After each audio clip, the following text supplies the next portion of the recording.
ছোট সময় আমাদের বড়দের কাছ থেকে, মই মুরব্বীদের কাছ থেকে শুনতাম যে শয়তান তাদেরকে বিরক্ত করতো বিভিন্নভাবে, বিভিন্ন উপায়ে তাদেরকে বিরক্ত করতো। তারা যদি বাসা থেকে বের হতো, কোথাও যেত, বাসাতে ফেরার সময় রাস্তায় বা যে কোনো জায়গায় নীরব অবস্থানে তাদেরকে বিভিন্নভাবে ভয় দেখাতো, বিভিন্ন বিষয়ে তাদেরকে ভয় দেখাতো, এমনকি সুযোগ পেলে তাদের সাথে খারাপ কাজও করতো, যে তাদেরকে মেরে ফেলতো, এরকমও শুনেছি।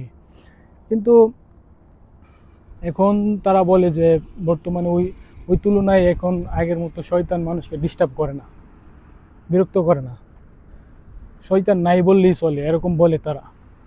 কিন্তু প্রকৃতভাবে যদি আমরা চিন্তা করি, শয়তান আছে আমাদের মানুষের মধ্যে। এমন কিছু শয়তান আছে যারা দেখবেন আপনার পিছনে সবসময় লেগে আছে।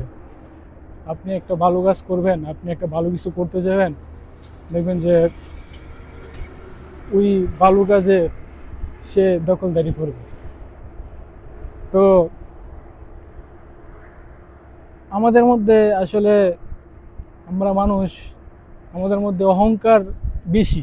আমরা অহংকারটা লালন করি, ভিতরে খুব ভালোভাবে লালন করি। আসলে অহংকার আমাদেরকে সাজায় না।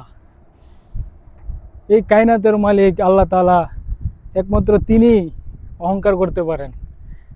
আর বাকি আমরা যারা আছি, জীব জন্তু জড় বস্তু, আমরা যারা আছি, আমাদের কারোর মধ্যে কোনো অহংকার চলে না। আর বিশেষ করে আমরা যারা মুসলমান আছি, আমরা যারা মুসলিম আছি, তাদের মধ্যে তো অ্যাটিটিউড, অহংকার বিষয়টা একবারেই চলে না। মুসলমানদেরকে বিনয়ী হতে হবে।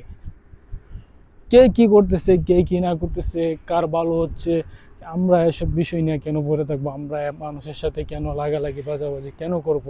কি দরকার আছে? পারলে একজনকে সাহায্য করি, সে উপরে উঠতেছে উঠুক, সমস্যা কি?